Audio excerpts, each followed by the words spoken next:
1775, Colonial Virginia. In a small wooden cabin deep within the Hollow Creek Valley, a man built clocks that never told the same time twice.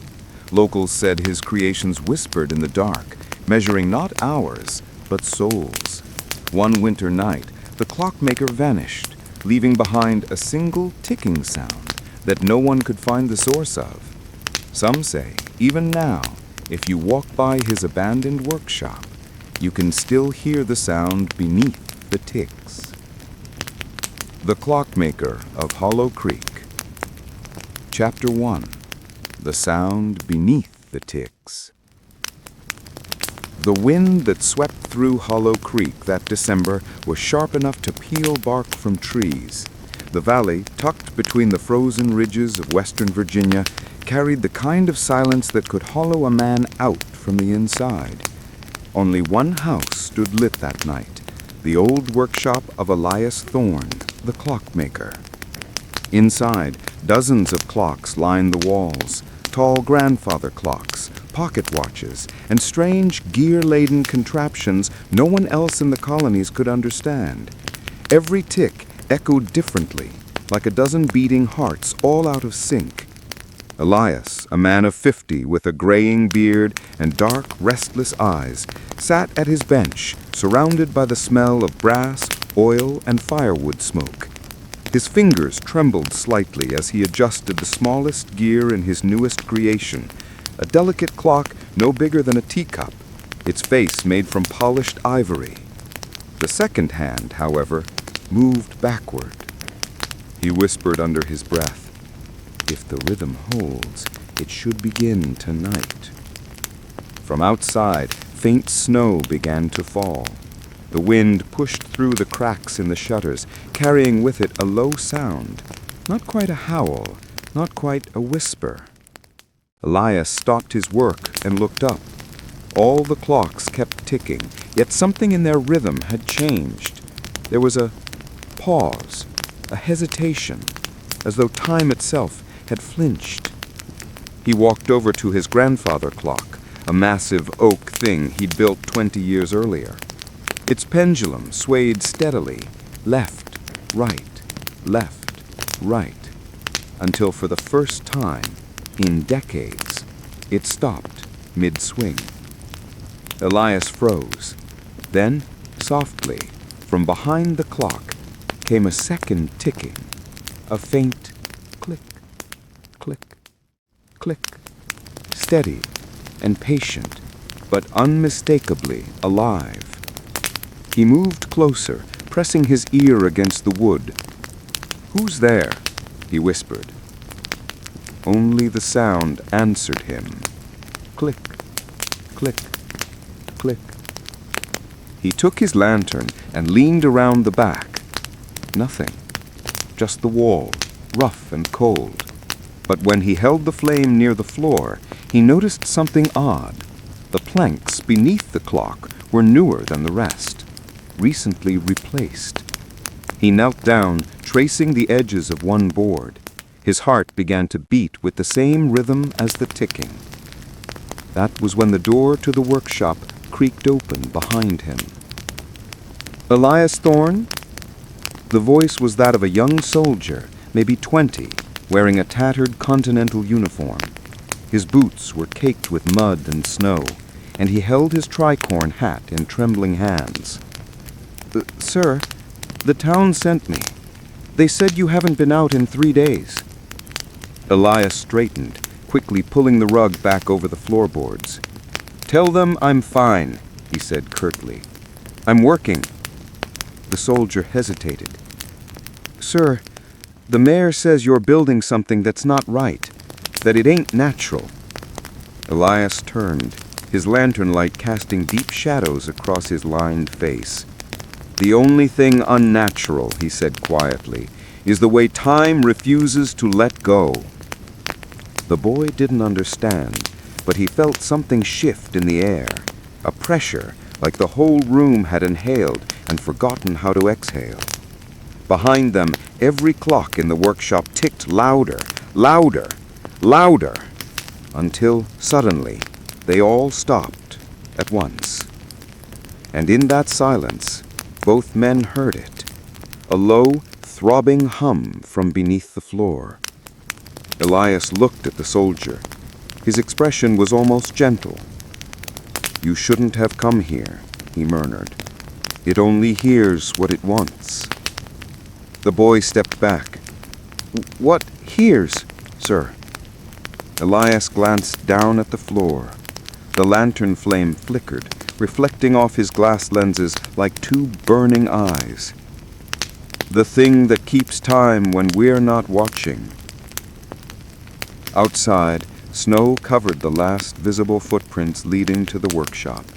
By morning, the village would wake to find the door wide open, the lantern still burning, but no sign of Elias Thorne. Only the sound remained. Chapter 2.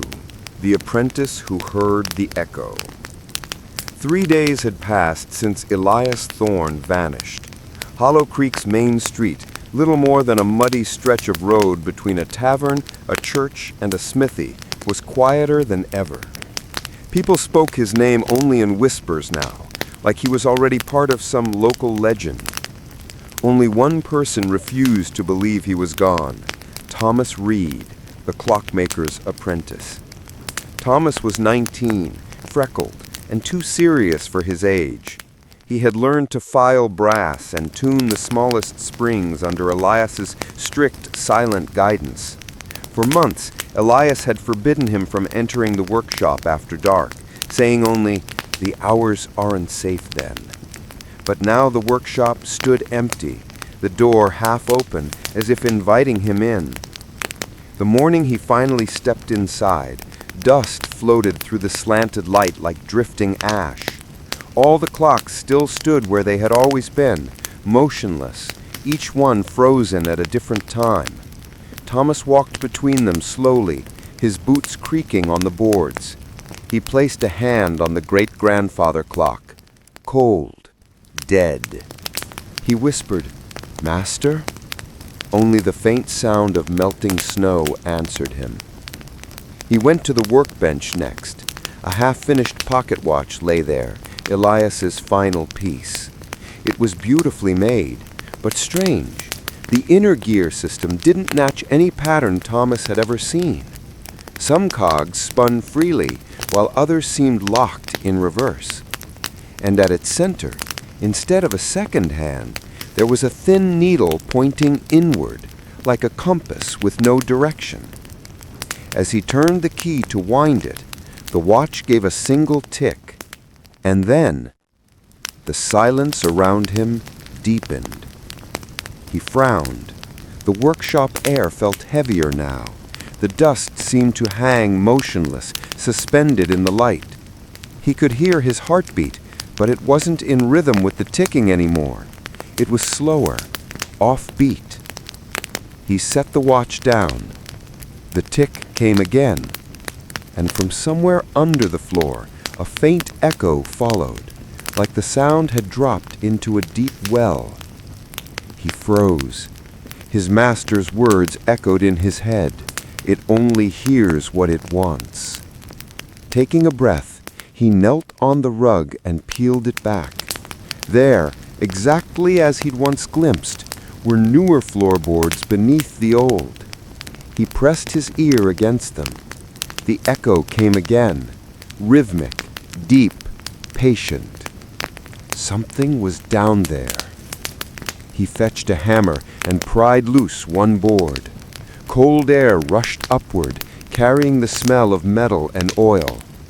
The light of the workshop barely reached the space below, but he could see the outline of a ladder descending into darkness. Thomas hesitated. Then he picked up a lantern and climbed down. The passage beneath the workshop was narrow and lined with stone. It looked like Elias had carved it himself, brick by brick. The deeper he went, the colder it became. His breath clouded before him. Finally, he stepped into a small underground room. And there, set into the wall, was the strangest clock he'd ever seen. It was enormous, a circular mechanism built into the stone itself, gears turning silently in slow, deliberate motion. No pendulum, no face, no numbers, just a set of rotating arms and counterweights that moved without sound. But at the center was a small glass window through which something glowed faintly, pulsing with a soft blue light. Thomas raised the lantern closer. The light flickered, almost as if it responded to him. And when he leaned in, he saw, behind the glass, his reflection. Only it wasn't moving. He jerked back, heart racing. His reflection remained, staring blankly, a second too slow to follow him. "What is this?" he whispered. The air shifted. A faint creak sounded behind him. He turned sharply, lantern trembling in his hand. A shadow moved across the far wall, but there was no one there. Then he heard it again, that tick, not from the watch, not from the gears, but from the air itself. Tick, tick, tick. Each sound came from a different direction, circling him like invisible footsteps. He stumbled backward toward the ladder, but before he could climb, something caught his eye. Elias's handwriting scratched into the stone above the clock. The measure of time is not its passing, but its memory. Thomas stood staring. The blue light pulsed faster now, almost like a heartbeat. Against his better judgment, he reached out and touched the glass.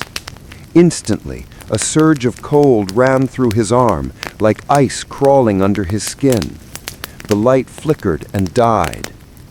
Darkness swallowed him whole. And in that blackness, he heard a whisper, soft, fragmented, but unmistakable. "Thomas, leave before it counts you too." It was Elias's voice. He scrambled up the ladder, nearly dropping the lantern. When he burst through the workshop floor and slammed the hatch shut, he could still feel the cold in his hand, spreading upward. He ran outside into the weak daylight, snow crunching under his boots, his breath ragged. From the forest edge, he looked back once and saw the workshop windows glowing faintly blue, just for a moment, before the light vanished again. That night, Thomas couldn't sleep. Every time he closed his eyes, he saw his reflection lagging behind, trapped behind glass. And the ticking never stopped. Even in his dreams, he could hear it. Faint, steady, tick, tick, tick. And somewhere beneath Hollow Creek, the great clock kept turning. Chapter 3. The Widow and the Whispers. By the time the thaw began, Hollow Creek had already started to rot from the inside. It wasn't just the cold or the hunger, it was something deeper, something people couldn't name. Clocks stopped working across the town. Church bells rang at the wrong hour, and more than one villager swore they heard ticking in their walls at night. At the center of all the rumors stood Margaret Thorne, Elias's widow. She hadn't spoken to anyone since the disappearance, and the locals had begun to whisper that she had gone mad. But Margaret wasn't mad. She was listening. Every night she would sit in the parlor, her shawl wrapped tight around her shoulders, staring at the empty chair across from her. There was no fire in the hearth, only the soft rhythm of the old clock on the mantel. Except sometimes the ticking didn't come from the clock at all. It came from behind the walls. On the fourth night after the thaw, the sound returned, faint at first, then clearer. Tick, tick, tick, tick. She turned toward the sound, clutching the rosary around her wrist. "Elias?" she whispered. The air in the room seemed to hold its breath. Then, from the corner of the parlor, she heard his voice, faint, like it was being carried through a pipe. "Margaret, I told you not to open it." She froze, her heart hammered in her chest. "Elias, is that you?" No answer, only the sound again, slower now, almost deliberate, like someone thinking before they spoke. Margaret rose from her chair and lit the lamp. The flame trembled, spilling light across the wallpaper. It was peeling in strange circular patches, patterns that hadn't been there before.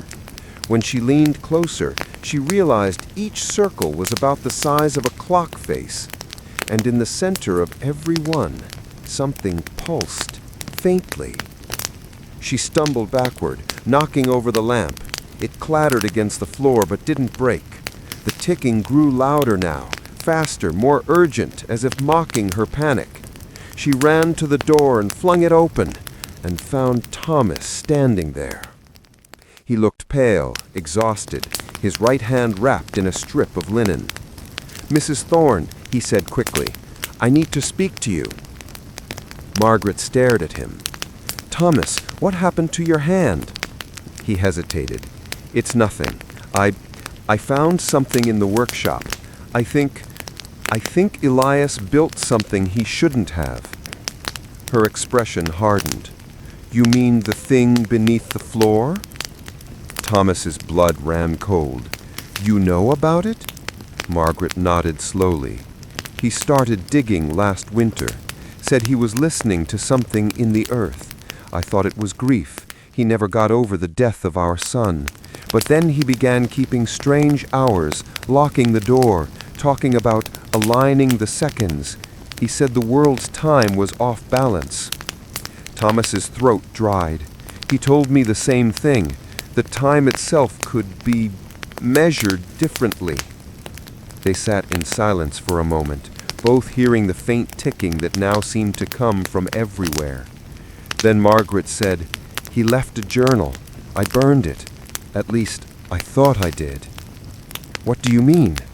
She rose from the chair and walked toward the old chest beside the window. From within she pulled a small bundle wrapped in linen. When she unrolled it, Thomas saw charred paper, fragments of diagrams, sketches of gears and circles, and one sentence repeated over and over again in Elias's handwriting. "When time stops, memory begins to move." Thomas studied the page. He was mapping something. Not just clocks. These lines, they matched the valley's ridges. He was aligning them like a giant mechanism. Margaret's eyes widened. "The valley?" He nodded. If what he built beneath the workshop was part of a larger design, then maybe... He stopped. The ticking had grown louder again, this time coming from outside. They both turned toward the window. Snow was falling once more, though the sky above was clear. And as it fell, each flake seemed to pause in midair, hanging for a heartbeat before drifting down again. The whole valley had slowed. Thomas pressed his hand to the glass. "Mrs. Thorne, it's spreading." From the forest edge, the faint blue light began to appear again, faint lines running through the trees, as if the ground itself had veins of light. Margaret whispered, "Elias said he wanted to build a clock that could keep the world from breaking apart." Thomas's breath fogged against the window. Maybe he did. Outside, the blue light pulsed once, then twice, then silence. For a moment, the entire world seemed still. Even the snow hung motionless, frozen mid-descent. Margaret turned slowly toward Thomas. Her voice trembled. "Do you feel that?" He nodded. "It's like time just stopped."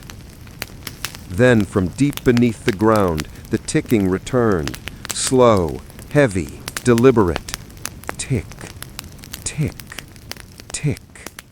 But this time, it wasn't echoing from one place. It came from everywhere at once. The walls shook. The lamp flame stretched thin like a thread of glass before snapping out. And through the sudden darkness, both of them heard Elias's voice again, louder, desperate, breaking through from below. "You opened it, Margaret! You turned it on!" The window shattered inward as the wind roared. The snow that poured in wasn't cold, it was warm, glowing faintly blue, like it carried light from another world. Thomas grabbed her arm and pulled her back, shouting over the noise, "We have to go, now!" But Margaret didn't move. Her eyes were wide, her tears freezing on her cheeks. "He's still in there. I can hear him. Mrs. Thorne, that's not him anymore." The house groaned, the walls warped like breathing lungs.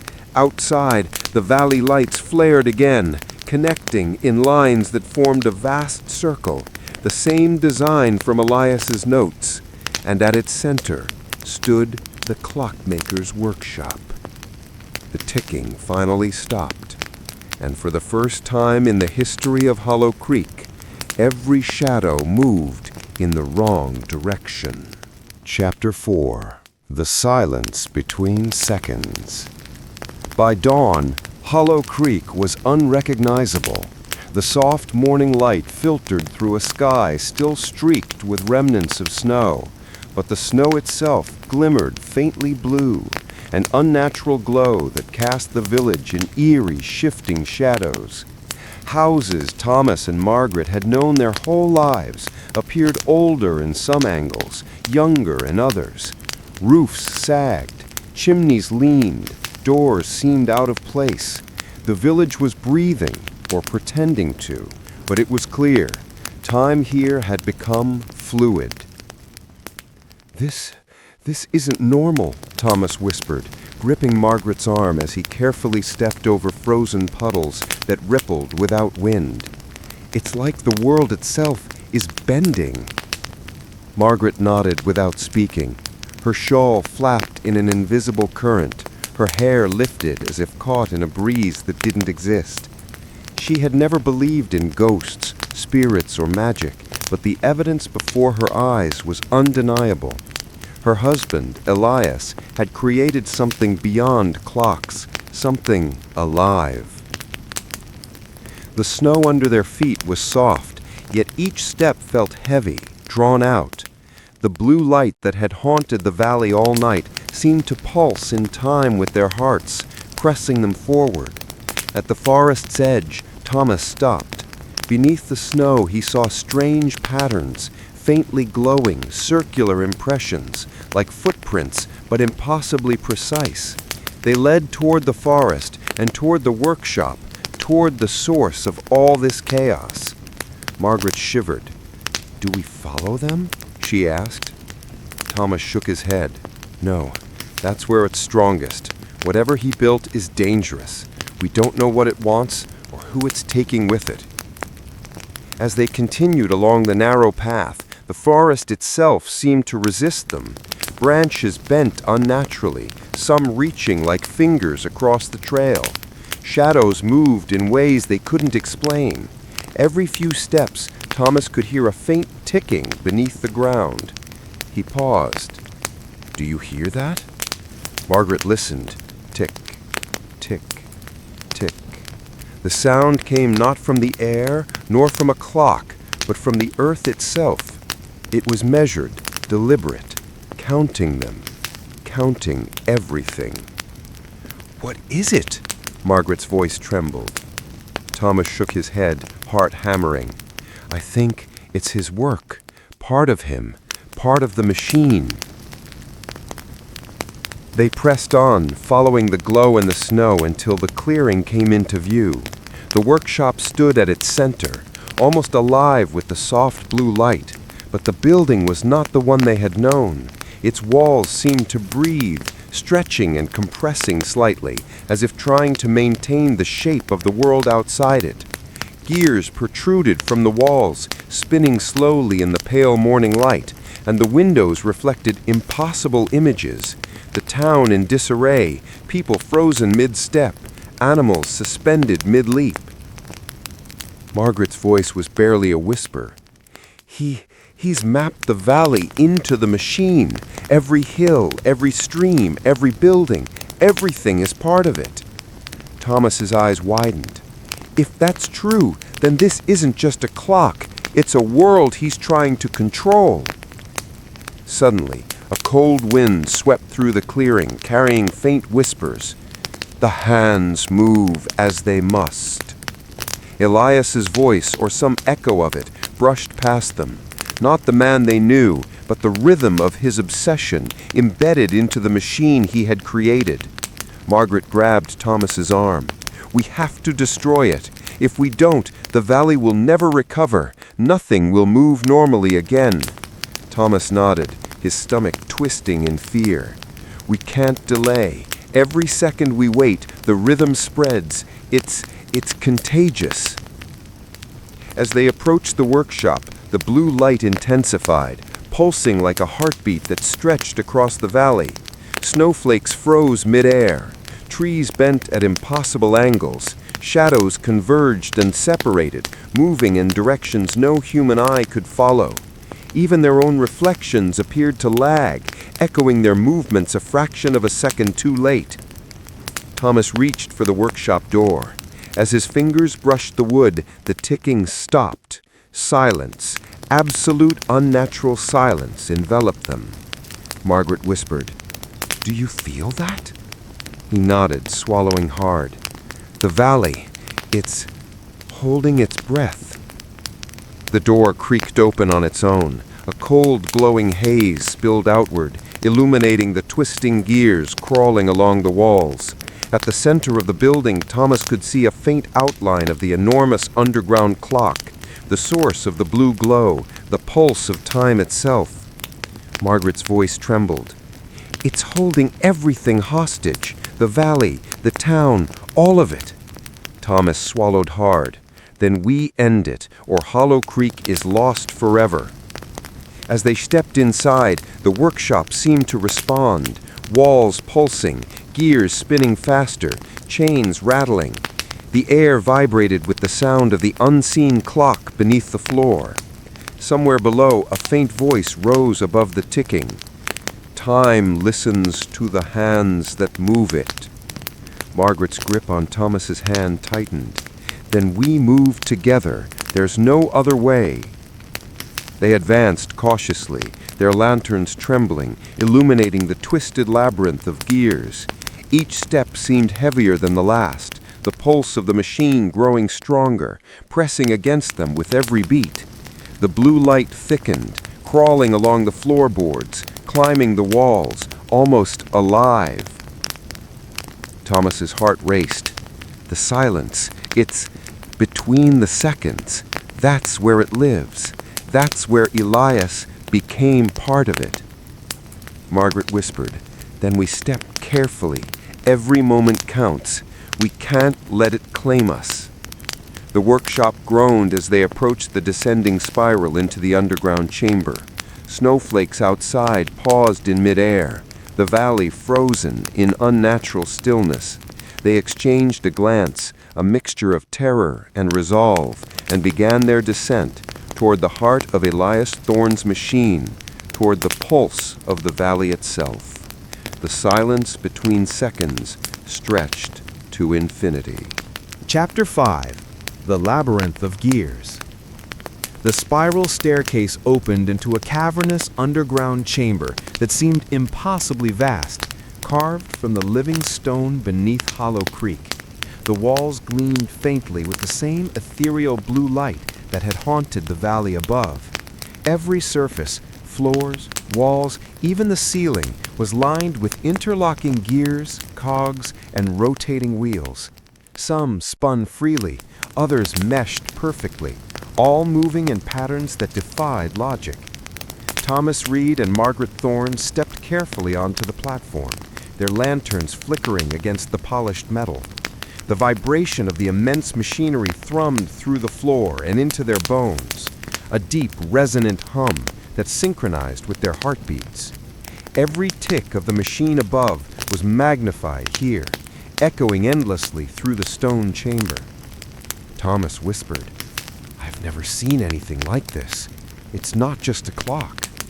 Margaret's gaze swept across the chamber, taking in the enormous rotating wheels, chains, and suspended pendulums. It's a world. Every hill, every creek, every building in the valley, mapped into this mechanism. He nodded grimly. And if Elias built it to control time, then everything outside, the snow, the trees, even people, it's all part of him. A sudden vibration ran through the floor, stronger this time, shaking their footing. The ticking, once steady, began to accelerate, uneven, impatient, almost panicked. The sound reverberated in their bones, pressing against their skulls. Thomas realized, with a chill, that it wasn't random.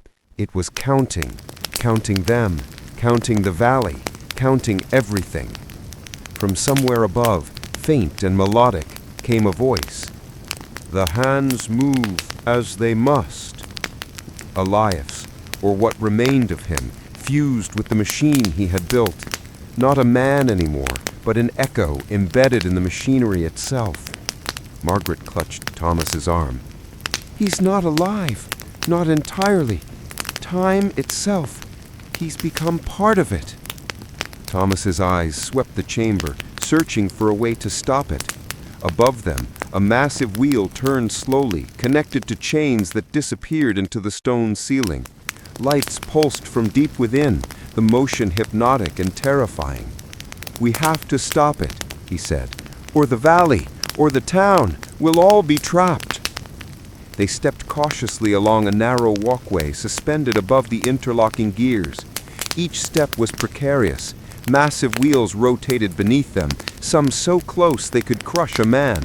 Chains swung like pendulums, and every movement of the floor seemed alive, almost resisting their presence. The vibration in the ground intensified, and Thomas felt the machine's heartbeat in his chest, as if their hearts were now bound to the machine itself. At the center of the chamber, suspended on a metal frame, was a glowing orb, pulsing with that same blue light. It was the source of everything, the energy that drove the gears, the walls, the valley above. Around it, the largest wheels rotated slowly, feeding motion to smaller gears, which rotated yet smaller ones in perfect, terrifying synchronization. "This must be the core, the control," Thomas said. Margaret's eyes roamed the surrounding walls, etched with intricate diagrams, hills, creeks, buildings and circles, symbols overlaid with cryptic notations. He mapped the valley into a machine, every detail aligned perfectly, like a clock, she whispered. Thomas swallowed hard. "If we can't stop this, everything is lost." He reached for a small lever near the base of the central platform. Maybe it shuts it down," he said. Margaret grabbed his arm. "Do you even know what it does?" "No," I admitted, "but it's our only choice. We can't wait." The chamber shuddered violently as Thomas pulled the lever. The gears groaned, some spinning faster, some slower, the rhythm now chaotic. Sparks flew from the walls. The blue lights surged, blinding them. A voice, neither human nor mechanical, boomed from every direction. "You cannot stop me! Time is mine!" The vibration became unbearable. The floor trembled beneath them, and shadows leaped across the walls, moving independently. Snowflakes above in the frozen valley paused in mid-air, held in a fragile suspension. Margaret gritted her teeth. "We need to climb higher, to the top. Maybe we can stop it manually." They scrambled along narrow catwalks above the rotating wheels, each step a battle against the shifting metal beneath them.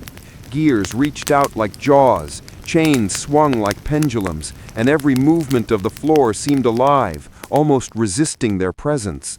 The vibration in the ground intensified, and Thomas felt the machine's heartbeat in his chest.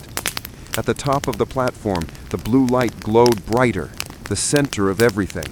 Chains and gears converged upon it, feeding energy into its core. Thomas raised a trembling hand. This is it. Margaret stood beside him. Then we end it, now, for Hollow Creek and for everyone. The moment their fingers touched the orb together, the chamber shuddered violently. Sparks flew, gears ground against each other, and the blue light flared into a blinding brilliance. The voice roared again, desperate and fractured. Time cannot be stopped!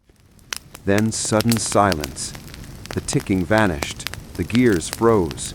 Even their breathing felt heavy and still. Time itself seemed suspended, holding its breath. Thomas and Margaret stared at the orb, knowing that the next move, the next decision, would decide the fate of Hollow Creek and possibly the world beyond. The silence between seconds stretched infinitely. Chapter 6. The Heart of the Machine. Thomas and Margaret stood frozen on the high platform, the orb's blue glow bathing them in cold, unearthly light. The silence that followed the roar of the machine was suffocating. The gears, the chains, the enormous pendulums, all motionless. Even the air felt heavy, almost viscous, as if time itself had congealed around them. Margaret swallowed hard, her hand gripping Thomas's. This is the heart of it, isn't it? Thomas nodded. It's more than a clock. It's the pulse of the valley, the town, maybe everything he touched. Below them, the enormous labyrinth of gears stretched impossibly deep. Massive wheels, some taller than a man, interlocked in patterns that defied logic. Chains snaked between them, swinging lazily in the frozen silence. Light pulsed faintly from the orb, reflecting off polished metal, revealing tiny flecks of snow and dust suspended mid-air, frozen in the unnatural suspension of time. A faint hum began again, slow at first, a deep vibration that rattled their bones. The blue glow pulsated in rhythm with the hum, spreading along the chains and gears. Thomas felt it in his chest, his heartbeat sinking unwillingly to the machine's pulse. Margaret whispered, "It's alive. In a way. It knows we're here." Thomas swallowed hard. "Then we have to finish this before it adapts." He stepped closer to the orb, raising a hand toward it. The moment he touched the smooth surface, a shock ran through his arm, freezing the blood in his veins. The orb throbbed beneath his fingers, alive and resisting. The chains and gears around them shuddered, some spinning minutely, others rattling in place. A voice echoed, emanating from everywhere and nowhere at once. "You shouldn't have come. The valley belongs to time." Thomas staggered back. Margaret pressed close. "It's him, or what's left of him. He's part of it now." "Part? He's merged," Thomas said, staring at the orb. "This thing isn't just a machine. He is the machine." The blue light pulsed violently, brighter than before. Sparks of energy leapt from the chains, filling the chamber with sharp arcs that illuminated the frozen labyrinth. The vibration grew stronger, pressing against their eardrums. Time itself felt uneven. Some seconds stretched, others vanished entirely. Margaret gritted her teeth. "Then we destroy it. There's no other choice." Thomas hesitated. "How? If it's him, if he's controlling this, we risk everything. We could—" A loud clang cut him off. One of the enormous gears spun violently, grinding against a chain and shaking the entire platform. The vibration intensified, threatening to hurl them both into the labyrinth below. Margaret grabbed his arm. "We can't hesitate. Do you see the controls?" Thomas nodded. A series of levers and cogs were embedded in the metal platform surrounding the orb. Each was labeled in Elias's precise handwriting, some words familiar, some cryptic.